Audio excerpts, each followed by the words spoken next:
흔히 딥러닝 기반의 인공지능은 블랙박스라고 합니다. 모델의 가중치가 워낙 많고 복잡하기 때문에 모델이 추론한 결과에 대해서 왜 그렇게 추론했는지를 이해하기가 어렵죠. 그래서 인공지능이 성능이 아무리 좋다고 하더라도 신뢰하기 어려운 문제가 있습니다. 또 인공지능은 매우 방대한 데이터를 가지고 학습하였는데 그 학습 데이터에 어떤 편향 데이터가 있는지를 파악하기 어려운 문제가 있습니다. 그렇기 때문에 의도치 않게 특정 인종이나 집단에 대해서 부적절한 발언을 하는 사고도 발생하곤 하죠. 그리고 일부 회사의 경우 어떤 데이터를 학습 데이터로 사용했는지, 그리고 어떻게 학습했는지 이렇게 투명하게 공개하지 않는 경우가 있는데, 이 때문에 올바른 인공지능인지 그 투명성을 밝히기 어려운 경우가 있습니다. 인공지능을 올바르게 그리고 신뢰를 갖고 사용하려면 이러한 투명성과 신뢰성이 중요합니다. 따라서 각국 정부에서는 신뢰성 검증을 위한 정책 및 가이드라인이 발표되고 있습니다. 하지만 AI 가이드라인 정립이 시작한 지 얼마 되지 않았기 때문에 아직 부족한 부분이 많습니다. 그렇기 때문에 정부뿐만 아니라 회사 및 연구기관에서 인공지능을 학습할 때 주체적으로 학습 데이터에 편향은 없는지, 그리고 학습 과정에서 문제는 없는지를 분석할 필요가 있습니다. 특히 사람 스스로가 편향이 없기는 불가능하기 때문에 사람이 생산한 데이터는 편향이 존재할 수밖에 없습니다. 그래서 대규모 데이터에 대해서 학습 데이터로 사용할 경우에 문제가 될 수 있는 편향을 줄여나가는 것이 중요합니다. 그리고 마찬가지로 가능한 어떤 학습 데이터들을 가지고 학습을 했는지, 그리고 어떤 방식으로 학습을 했는지 투명하게 공개하는 것이 올바른 인공지능, 그리고 투명한 인공지능의 투명성을 위해서 중요한 부분이라고 볼 수가 있습니다. 네, 예를 들어서 다음과 같이 허스키와 늑대를 구분하는 문제가 있다고 봐보도록 하겠습니다. 학습 데이터셋은 아래와 같이 6장의 이미지로 구성되어 있는데, 이 중에서 3장은 허스키 이미지, 그리고 3장은 늑대 이미지로 구성되어 있습니다. 참고로 이 늑대 이미지 주변에는 이렇게 눈이 덮여 있는 것을 볼 수가 있습니다. 그래서 이 이미지들을 가지고 이미지가 허스키인지 그리고 늑대인지를 분류하는 분류 모델을 학습했다고 가정하고, 그 모델에 대해서 실제로 허스키 이미지에 대해서 늑대라고 추론한 예시를 한번 봐보도록 하겠습니다. 지금 이 이미지는 허스키 이미지인데 늑대라고 추론한 예시입니다. 그래서 모델이 왜 허스키를 늑대라고 판단했는지를 시각화를 해볼 수가 있는데, 보통은 우리가 저번에 배웠던 그레디언트를 가지고 이렇게 시각화를 해볼 수가 있습니다. 어느 부분을 집중적으로 보면서 늑대라고 예측을 했는지 이렇게 시각화를 해볼 수가 있는데, 보면은 인공지능 모델이, 딥러닝 모델이 실제로 허스키나 늑대의 얼굴을 보고서 늑대라고 분류한 것이 아니라 눈을 보고서 이렇게 늑대라고 분류한 것을 확인을 해볼 수가 있습니다. 이러한 편향은 허스키, 늑대 예시뿐만 아니라 유색 인종에 대해서도 인공지능이 편향이 드러날 수 있다는 이런 연구가 있습니다. 이렇게 학습 데이터셋에 편향이 있으면 모델의 성능에도 악영향이 있을 수가 있고 사회적으로도 문제가 발생할 수 있습니다. 그렇기 때문에 모델을 학습하기 전에 학습 데이터셋이 편향이 있는지 없는지를 살펴보고 그 편향을 줄여나가는 것이 굉장히 중요합니다. 앞서 딥러닝은 매우 방대한 파라미터 수와 복잡한 구조로 인해서 블랙박스와 같다고 했습니다. 즉, 모델이 추론한 것에 대해서 왜 그렇게 추론했는지를 이해하기 어려운 단점이 있죠. 아래 그림에서 볼 수 있듯이 딥러닝은 성능이 매우 좋다고 알려져 있지만 반대로 interpretability, 해석 가능성은 제일 낮은 것을 볼 수가 있습니다. 그래서 최근 많은 연구에서는 딥러닝 등의 AI에 대해서 추론 과정을 해석하고자 하는 여러 시도가 이어지고 있습니다. 이러한 기술을 Explainable AI, 설명 가능 인공지능이라고 합니다. 아까 허스키와 늑대를 분류하는 이미지에 대해서도 눈을 주로 보고서 늑대라고 분류했다, 이렇게 추론 과정을 분석하는 것을 예로 들을 수가 있습니다. 그리고 인공지능은 매우 방대한 데이터를 가지고 학습하는데 이 데이터에는 일부 개인정보가 포함되어 있을 수 있습니다. 아무래도 온라인 데이터에는 개인정보 데이터가 있을 수도 있잖아요. 그래서 이러한 개인정보를 학습하게 된다면 AI가 개인정보를 학습하게 되고 또 그 민감한 개인정보를 생성해서 다른 사람에게 노출시킬 위험이 있습니다. 따라서 이러한 민감한 개인정보는 AI가 학습해서는 안 되며 개인정보 학습을 방지하기 위해 학습 데이터셋 내에 있는 개인정보를 필터링하거나 아니면 개인정보 부분에 대해서 가명화 또는 비식별화 처리하는 노력이 필요합니다. 참고로 개개인의 정보에 대해서 크게 개인정보, 가명정보, 익명정보로 이렇게 세 가지로 나눠 볼 수가 있습니다. 개인정보는 해당 정보만을 가지고 그 정보가 어떤 사람의 정보인지를 바로 특정해 낼 수 있으면 개인정보라고 하고 또는 그 사람의 데이터가 유출되었을 경우에 좀 민감하거나 그 사람이 피해를 볼 수 있는 정보를 의미합니다. 예를 들어서 주민등록번호, 그리고 핸드폰 번호, 아니면은 이런 진료 기록 등이 있을 수가 있습니다. 반대로 가명 정보 같은 경우에는 가명 정보들을 조합을 해서는 어떤 사람인지 특정할 수 없을 정도로 처리한 정보를 의미합니다. 생년월일을 그냥 특정한 연도로 바꾸거나 아니면 핸드폰 뒷자리에 대해서 별표로 바꾸거나 아이디에 대해서도 별표로 바꾸거나 이렇게 하면은 누구인지 식별하기가 어려워지죠. 이런 정보들을 가명 정보라고 합니다. 또 익명 정보는 더 나아가서 아예 이런 정보들을 가지고서 아예 어떤 사람인지 완전히 유추할 수 없는 좀 통계적인 정보라고 하거나 아니면은 좀 일반적인 유출이 되어도 크게 아예 위험성이 없는 그런 정보를 익명 정보라고 합니다. 그래서 인공지능 학습에는 사용자의 동의를 받지 않는 이상 개인정보를 사용해서는 안 되고 가명화 혹은 비식별화 처리를 통해서 가명정보 또는 익명정보로 변환을 통해 사용해야 합니다.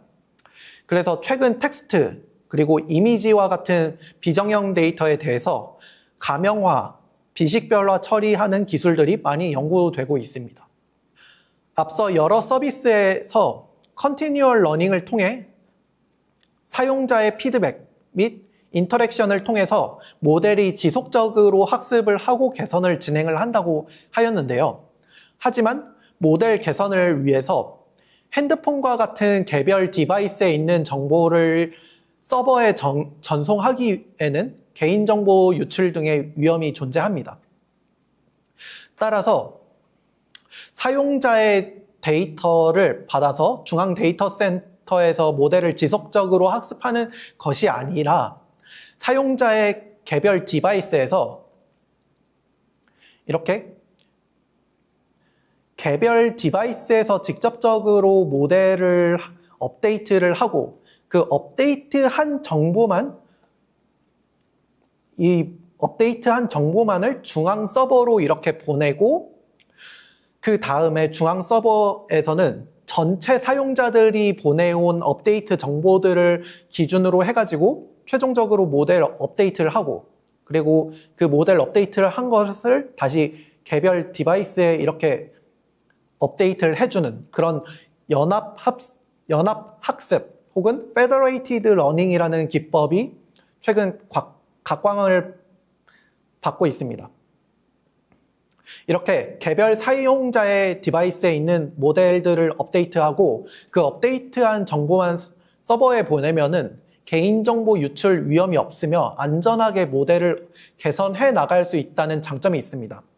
또는 병원에서는 의료 데이터 같은 경우에도 매우 민감한 개인정보인데 그런 민감한 데이터는 실제로 서버에 전송을 하기 어렵기 때문에 모델 자체를 각 개별 병원에서 이렇게 학습을 하고 중앙에서 이렇게 각 병원에 업데이트한 모델들만을 공유하는 식으로 이렇게 해볼 수가 있겠죠. 최근 또 거대 언어 모델과 같은 AI 모델은 그 크기가 매우 큽니다.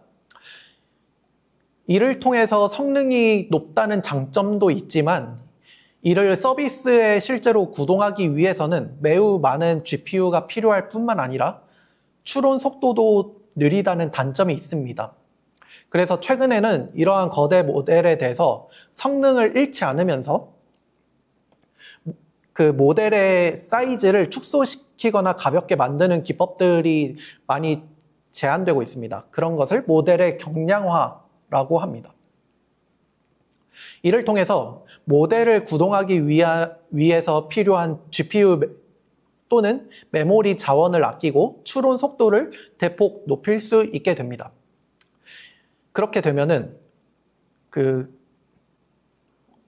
거대 언어 모델과 같이 매우 큰 모델을 원래는 서버나 대규모 데이터 센터에서만 구동이 가능했었는데 이를 데스크탑 그리고 노트북, 심지어 스마트폰에서 구동이 가능하게까지 할 수가 있게 됩니다. 경량화 기법으로는 대표적으로 가지치기, 영어로 프로닝이라고 하는데 그리고 양자화, 영어로 퀀타이제이션이라고 합니다. 또 지식 증류, knowledge distillation과 같은 기법들이 있습니다. 이것들에 대해서 간단히 한번 봐보도록 하겠습니다. 먼저 프로닝이라는 기법은 인공신경망을 구성하고 있는 파라미터들 중에서 중요도가 낮은 파라미터들을 찾고 그 중요도가 낮은 파라미터들을 제거하는 방식이라고 볼 수가 있습니다. 말 그대로 우리가 실제 나무에서 필요 없는 장가지들을 가지치기 한다와 같은 방식이라고 보면 될 것 같습니다. 그래서 이를 통해서 10분의 1에서 100분의 1 정도의 적은 파라미터들만 살아남고 나머지 중요하지 않은 90%에서 99% 가까이 되는 파라미터들을 제거를 함으로써 매우 성능 저하는 거의 없으면서도 매우 그 모델의 크기를 대폭 낮출 수가 있습니다. 이렇게 어느 정도 성능을 유지하면서도 모델의 크기를 줄여 나가는 방법이 가지치기다. 이렇게 볼 수가 있습니다. 또 다른 경량화 기법으로는 퀀타이제이션 기법, 양자화라는 기법이 있습니다. 모델을 구성하는 가중치는 실제로 실수로 구성이 되어 있는데요. 여기에 있는 그림처럼 이 실수를 표현을 하기 위해서는 보통 32비트, 플로팅 포인트, 혹은 부동 소수점으로 32비트를 활용을 해서 이렇게 소수점의 실수들을 표현을 하게 됩니다. 즉 4바이트가 필요하게 되는데요. 만약 모델의 크기가 7B 크기, 7B는 그 7빌리언, 즉 70억 개의 파라미터의 모델이 있다고 하면은 이 모델을 실제로 저장을 하기 위해서는 7 곱하기 4만큼의 그 기가바이트 용량이 필요하게 됩니다. 즉 7B 크기의 모델 같은 경우에는 28기가바이트나 필요한 것이죠.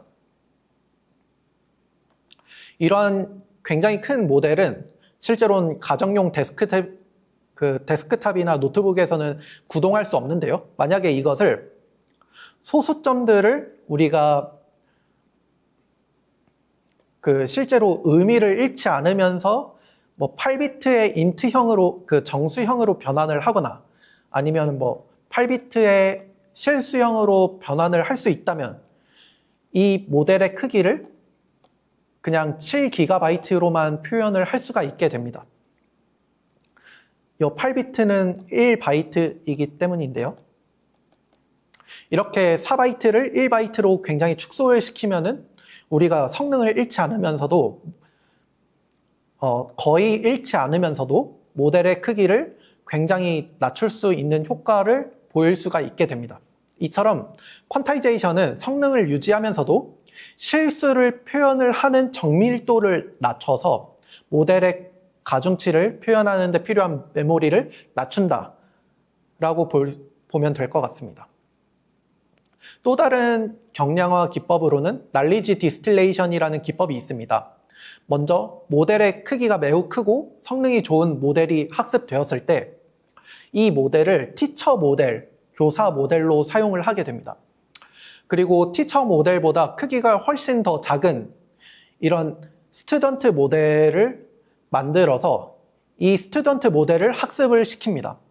이 스튜던트 모델을 학습할 때는 티처 모델이 예측을 한 추론 값들, 이런 값들, 실제로 그 티처 모델이 예측한 값을 학생 모델의 정답으로 사용을 하게 됩니다. 이를 통해서 스튜던트 모델은 티처 모델이 갖고 있는 지식들을 전달받아서 학습을 하게 되는데요. 이를 통해서 스튜던트 모델은 티처 모델에 준하는 성능을 내게 되고 실제 서비스할 때는 무거운 티처 모델을 사용을 하는 것이 아니라 가벼운 스튜던트 모델을 사용을 하여서 추론 속도도 굉장히 빠르게 하고 그리고 그 모델을 서비스하는 그 비용을 크게 절약할 수 있습니다. 실제로 티처 모델보다 스튜던트 모델이 거의 10분의 1에서 100분의 1 수준의 크기라고 보면 될 것 같아요. 그래서 이런 식으로 날리지 디스틸레이션을 통해서 티처 모델에 있는 지식을 스튜던트 모델에 지식을 전파한다, 지식을 증류한다, 이렇게 보면 될 것 같습니다. 인공지능은 이렇듯 기술적으로 다방면으로 매우 빠르게 발전하고 있습니다. 그럼 최신 인공지능이 어떻게 활용되고 있는지를 살펴보도록 하겠습니다. 먼저 사람이 하는 일을 실시간으로 도와주는 AI 어시스턴트가 있습니다.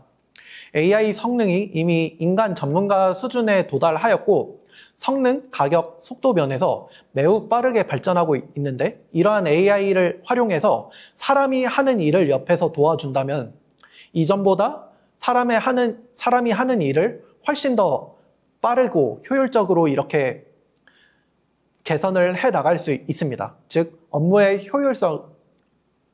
효율성이 대폭 증가하는 것이죠. 다들 챗GPT를 많이 사용하고 있을 텐데 혹은 그 컴퓨터 학과나 개발 프로그래밍을 하는 학생들은 GitHub 코파일럿도 사용하는 학생들이 있을 거예요. 그런 GitHub 코파일럿이나 챗GPT 같은 경우에도 AI 어시스턴트라고 볼 수가 있습니다.